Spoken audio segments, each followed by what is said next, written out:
Alors, le message que j'aimerais donc vous partager ce matin, j'y ai donné donc un titre.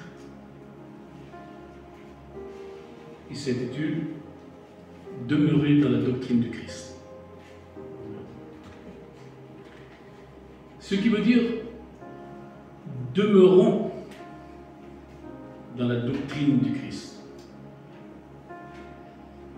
Parce que l'important, c'est que la Bible nous dit c'est celui qui persévérera jusqu'à la fin dans la vérité, il sera sauvé.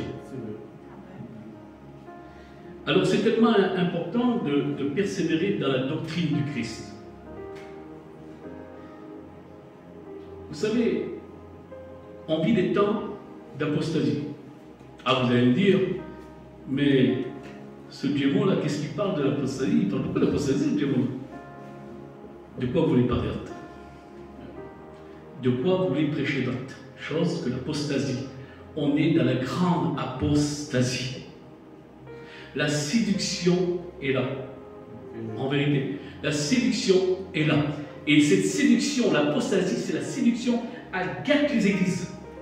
Elle surveille les églises. Elle gâte les églises. Jésus a dit que même les élus de Dieu pourraient être aussi séduits.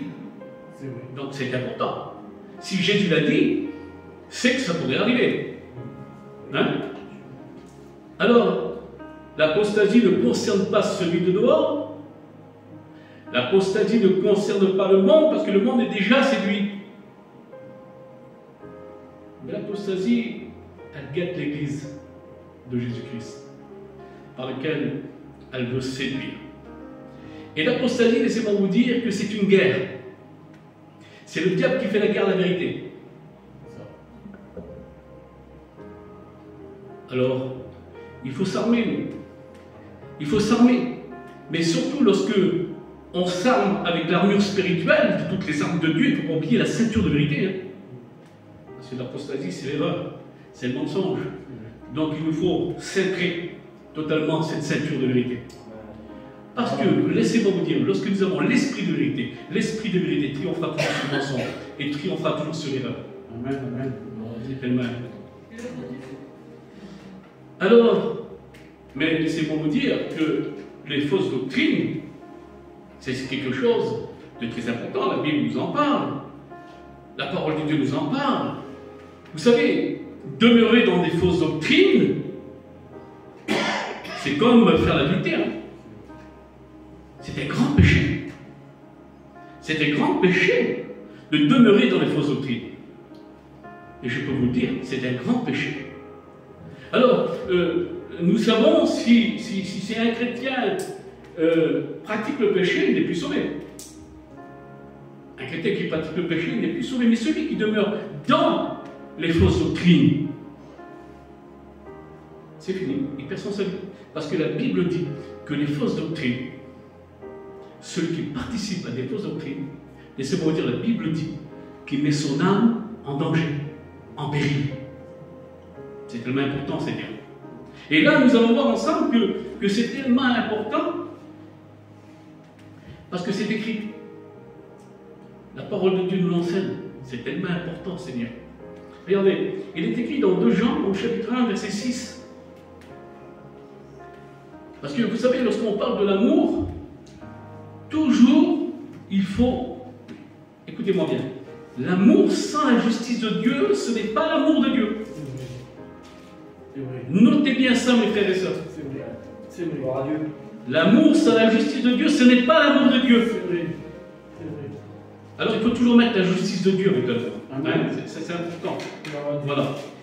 Alors, 2 Jean, chapitre 1, verset 6. Alors, je peux perdre nettement, de loin et de près. Alors, écoutez ça. L'amour consiste à marcher selon ses commandements. Voyez-vous? Selon les doctrines de la Bible. Hein? Et l'amour consiste à marcher selon ses commandements. C'est là le commandement dans lequel vous devez marcher. Vous voyez? C'est là le commandement dans lequel vous devez marcher. Comme vous l'avez appris dès le commencement. Et c'est là, mes frères et sœurs, que nous devons persévérer dans la vérité, dans la doctrine des Écritures.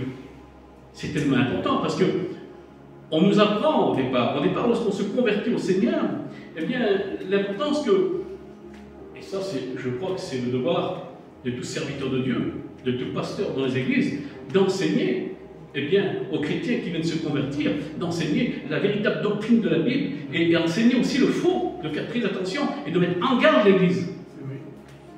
C'est tellement important. Alors écoutez la suite, l'importance à ce sujet. 2 Jean, chapitre 1, verset 9. Quiconque va plus loin ne demeure pas dans la doctrine du Christ, n'a point Dieu. Ce qui veut dire que lorsqu'il n'y a pas la doctrine du Christ dans une église, il n'y a pas Dieu. Il n'y a pas Dieu. Celui qui demeure dans cette doctrine, il a le Père et le Fils. Quelle beauté, Seigneur. Quelle beauté. Quelle beauté de demeurer dans la doctrine du Christ. Parce que si nous demeurons dans la doctrine du Christ, eh bien, dans cette assemblée, il y a le Père et le Fils. Dans cette assemblée, il y a Dieu. Et quelle importance, parce que s'il n'y a plus Dieu dans les assemblées, qui c'est qui va venir gouverner? Qui c'est qui va prendre place? S'il n'y a plus Dieu, n'oubliez pas que l'église de Pergame, dans Apocalypse, c'est Satan qui trônait. Hein. C'est tellement important. C'est tellement important. Écoutez, je continue. Toujours dans 2 Jean, chapitre 1 et verset 10. Si quelqu'un vient à vous et n'apporte pas cette doctrine, donc la doctrine du Christ, ne le recevez pas dans votre maison et ne lui dites pas salut. Mais vous voyez l'importance quand même.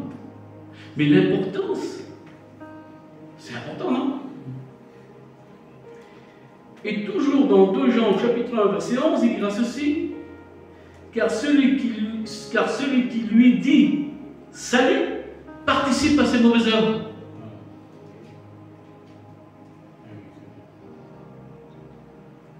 Alors ça veut dire que si réellement on est en contact avec des personnes qui ne prêchent pas la doctrine de la Bible, ce qui veut dire qui ne demeurent pas dans la doctrine du Christ, c'est à partir de là que si nous, on communique avec ces gens-là, on participe à leurs mauvaises œuvres. C'est puissant quand même. C'est quand même important, Seigneur Jésus. C'est quand même important, Seigneur. C'est quand même important. Vous savez, mes frères et sœurs, nous vivons les temps de la fin. Nous le savons, nous voyons actuellement ce qui se passe dans ce monde et surtout ce qui se passe au sein des églises. Nous voyons que l'apostasie a le frappe fort.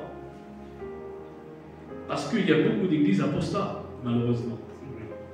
Beaucoup d'églises apostats. Alors c'est pour cela que nous devons faire très attention à ce sujet.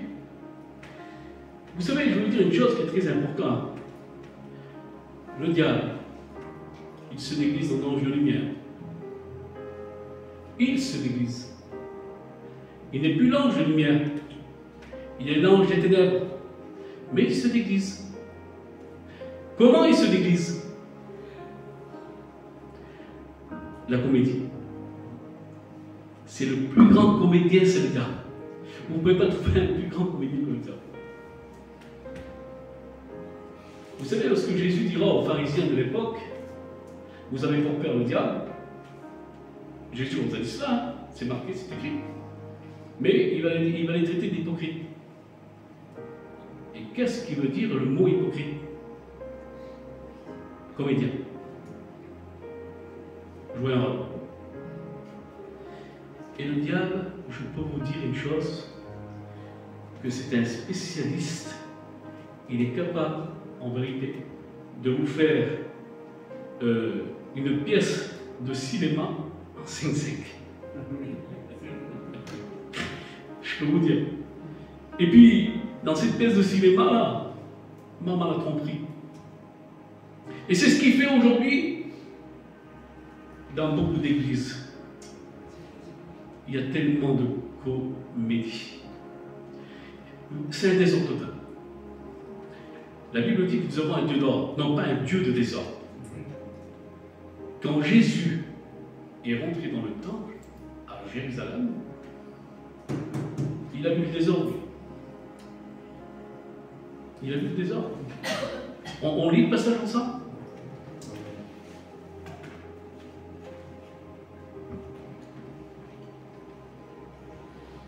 Luc 19,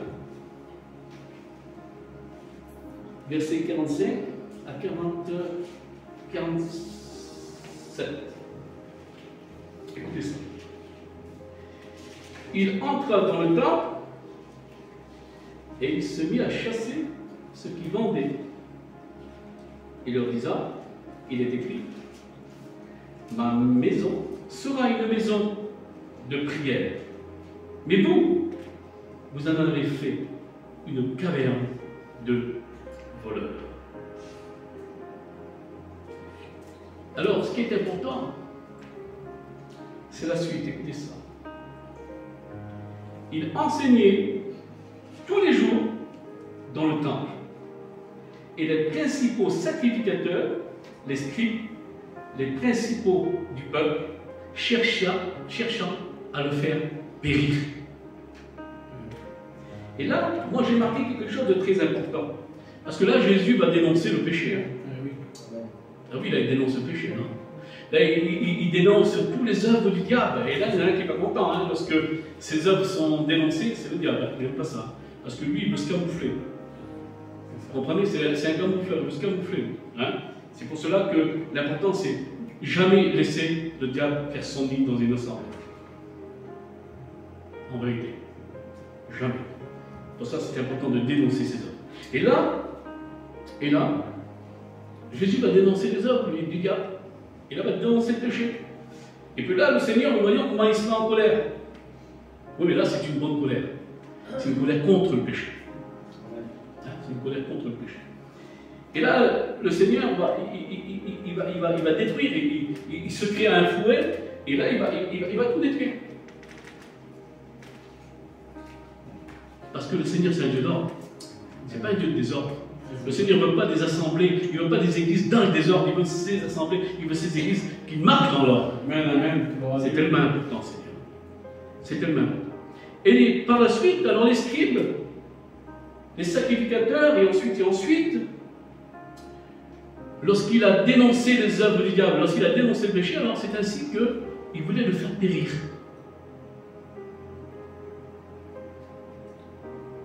Et moi j'ai marqué ça. Lorsque nous dénonçons le péché, les œuvres du diable, nous devenons l'ennemi numéro un. C'est vrai, hein? Parce que lorsqu'on dénonce le péché, les œuvres du diable, nous devenons l'ennemi numéro un. C'est vrai. En faisant cela, on ne peut pas être aimé de tous. C'est logique. Hein? Par contre, si on laisse tout à l'abandon, et si on fait partie de ces prédicateurs, comme il est écrit et que j'ai marqué ici, c'est important. 2 Timothée 4,3. Ils se donneront une foule de docteurs selon leurs propres désirs. Et nous, on ne fait pas partie de ces prédicateurs-là, non? Vous comprenez? Parce qu'après, il y aura des comptes à rendre à Dieu. Et c'est tellement important. Et puis, l'important, c'est que lorsque nous dénonçons le péché, nous devenons, comme je dis, eh bien, l'ennemi numéro un. Et à partir de là, bien sûr, on dérange le diable. Et si on dérange le diable, il ne va pas hésiter de nous envoyer ses agents. Parce qu'il a des agents. Ils sont à son service. On va en parler après. Donc, il va les envoyer. C'est important. Mais l'importance de tout cela, c'est que nous ne serons pas aimés de tous. Mais le faux prophète, le faux serviteur de Dieu, il est aimé. Mais le vrai serviteur de Dieu n'est pas aimé. Je vous lis un texte. Luc 6, 26. L'évangile de Luc, chapitre 6, verset 26. Malheur à vous, quand tous les hommes diront du bien de vous, car leurs pères ont fait de même aux faux prophètes. Malheur à vous, lorsque tous les hommes diront du bien de vous. Et vous savez, si on dit amen à tout, et si nous sommes d'accord avec toutes les doctrines, si nous sommes d'accord avec tout le monde, on va être aimé de tous. C'est vrai. Et quel danger? Ah oui. Et quel danger? C'est vrai. Mais quel danger, Seigneur? Mais le vrai, qui a l'esprit de vérité, il aimera, lui. Il aimera parce qu'il aime la vérité. Celui qui a cintré à ses reins la ceinture de vérité, il aimera les messages de vérité. Amen, amen. C'est tellement important. Alors, il y a un peu plus de 2000 ans de cela, Jésus rentre dans le temple, parce que c'est à l'intérieur, puisqu'il dit, il rentre dans le temple, donc c'est à l'intérieur. Et puis là, il y avait un désordre total. Le temple de Dieu, il était censé pour adorer Dieu en esprit et en vérité. La maison de Dieu, eh bien, c'est pour adorer Dieu en esprit et en vérité. Pour célébrer le Seigneur et respecter sa parole, respecter les Écritures, respecter sa parole. Parce que sa parole, eh bien, c'est Jésus. La parole de Dieu, le Logos, c'est Jésus. Si on ne respecte plus les Écritures, on ne respecte plus Jésus. C'est vrai, c'est vrai. C'est important. Hein? C'est Et là, le Seigneur, il va voir tout ce désordre, voir tout ça. Et il dit quelque chose de très important. Hein? Il est écrit. Il est écrit. Ma maison sera une maison de prière. Mais vous, vous en avez fait une caverne de voleurs.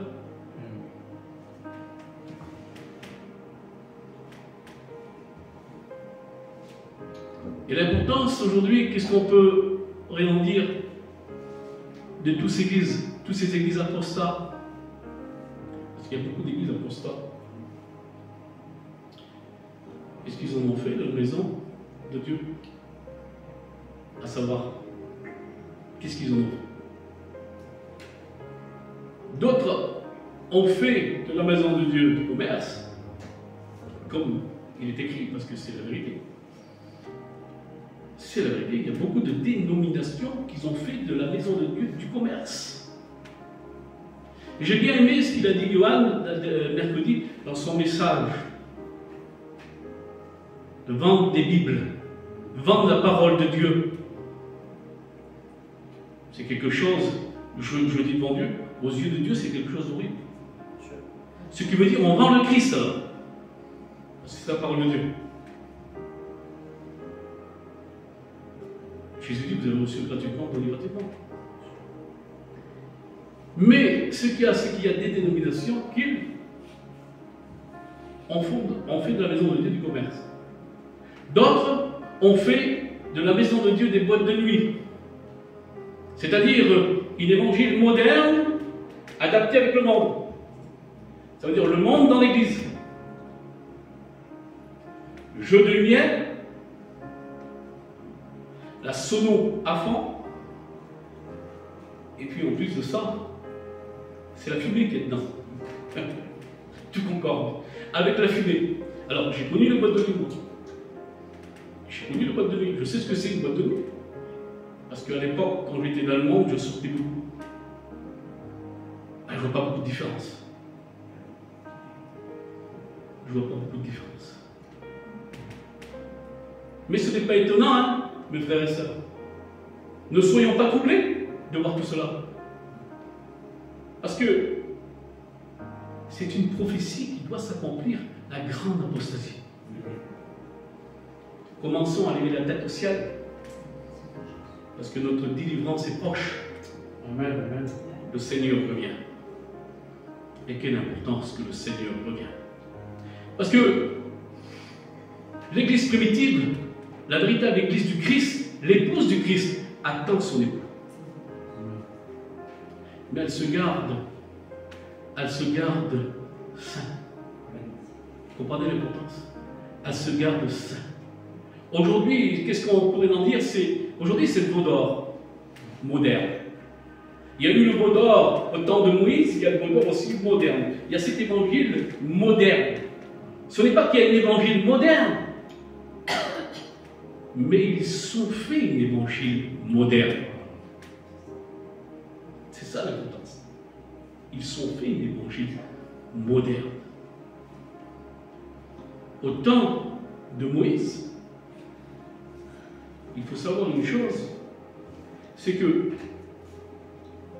comme j'ai marqué ici,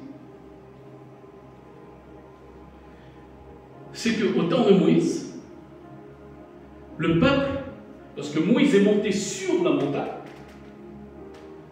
le peuple qui était en bas, Moïse tardait trop. Alors il tardait. Alors ils étaient inquiets. Et Moïse, qu'est-ce qu'il fait Moïse? Il ne redescend pas, il ne revient pas. Et puis là, ils vont voir Aaron représente un pasteur, puisqu'il était un sacrificateur. C'est bien d'accord. Ils vont voir Aaron et il va dire, Moïse nous a abandonnés, il ne revient plus, il ne descend plus. Fais-nous des dieux. Des dieux que nous pouvons voir, que nous pouvons toucher. Parce que la foi, la véritable foi, c'est ce que nous ne voyons pas. Amen. Parce que le véritable Dieu, le Dieu est esprit. Amen. On ne le voit pas, personne ne peut voir Dieu sinon il meurt. Amen. Mais nous avons notre foi au vrai Dieu. Alléluia. Et ça, c'est la véritable foi. Et là, à partir de là, qu'est-ce qui se passe par la suite? Et voici que Aaron va construire. Il va construire, il va se laisser séduire par le peuple. Pourtant, il y avait un commandement de Moïse. Eh bien, laissez-moi vous dire que, à partir de là, l'apostasie que nous vivons aujourd'hui, c'est cela.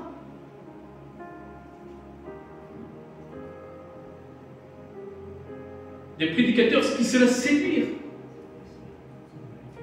Ils se laissent séduire par le peuple.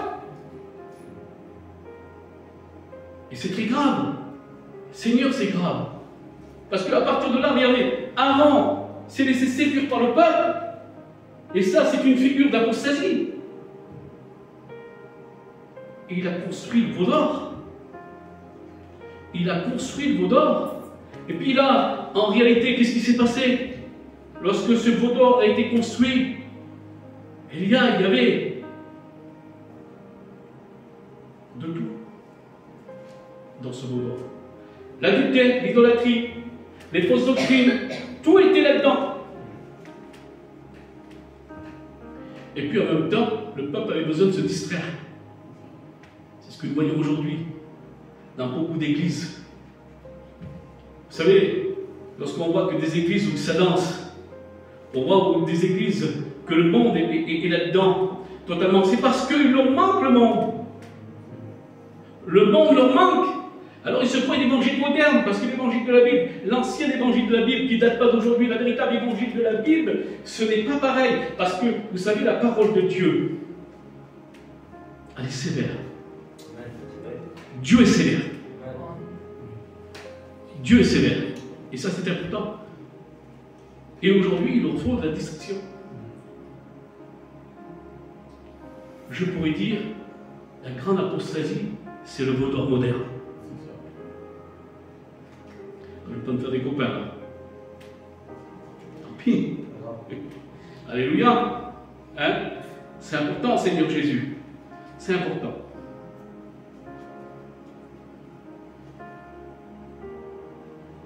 Eh oui.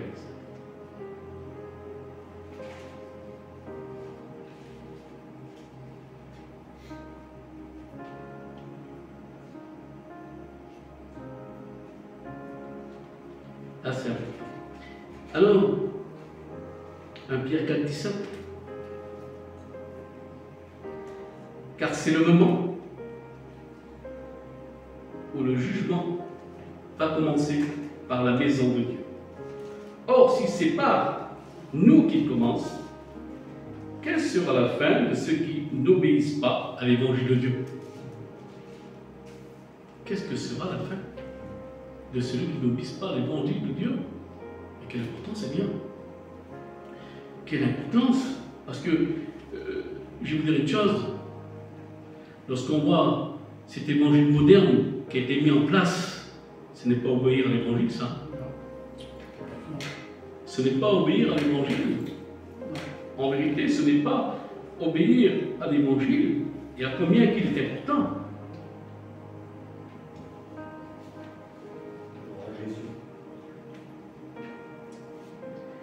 Jésus nous dit cela, écoutez, pour cela qu'il y a un combat. L'homme de vérité, il a toujours ce combat sur cette terre. Parce que je vous l'ai dit, Dieu a ses serviteurs, mais le diable aussi a ses serviteurs.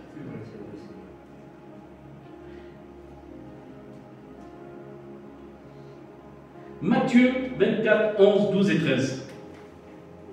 L'évangile de Matthieu 24, 12 et 13. C'est Jésus, notre Seigneur, qui va parler. Écoutez ça.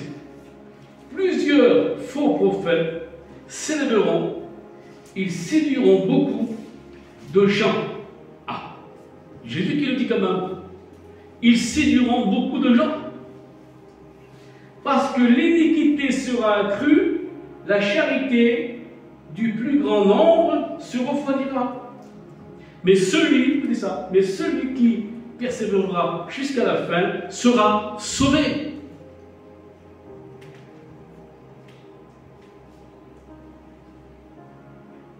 Parce que l'iniquité sera accrue, parce que l'iniquité sera dans l'Église, parce qu'il sera accepté dans l'Église, parce que le monde sera accepté dans l'Église.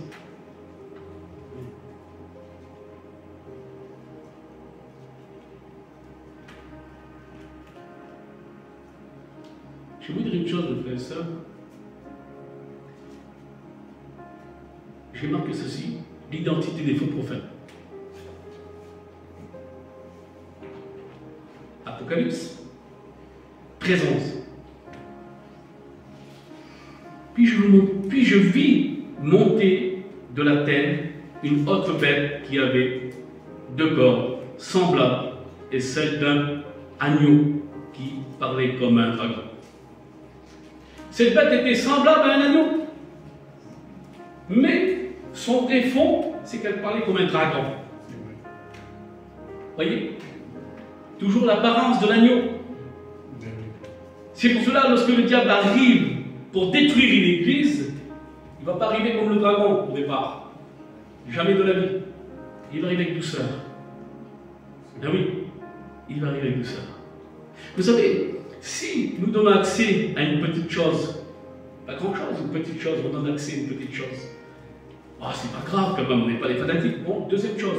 Ouais, mais c'est pas grave. Bon, troisième chose. Ouais, mais après la chose, elle devient communicable. Vous comprenez? C'est pour cela qu'il faut rester ferme. Il faut rester ferme. Alors moi, j'ai marqué ceci, l'identité des faux prophètes. Et là, nous voyons que cette bête, elle est semblable à un agneau. Mais qui dira Jésus? Écoutez comment ça correspond. J'ai marqué ça moi. Cette bête avait l'apparence d'un agneau. Matthieu chapitre 7, verset 15. Gardez-vous des faux prophètes. Ils viennent à vous en vêtements de brebis. Au-dedans d'eux, ce sont des boucs. Et ceux-là, ce sont les agents du diable. Et tout cela, c'est la procès, mes frères et sœurs. Et c'est pour cela qu'il est tellement important, Seigneur Dieu de gloire, de demeurer dans la doctrine du Christ. Amen. Demeurer dans la doctrine du Christ, vous savez, l'importance, comme il dit, la parole, et c'est Jésus qui le dit, celui qui garde les commandements, c'est celui qui m'aime.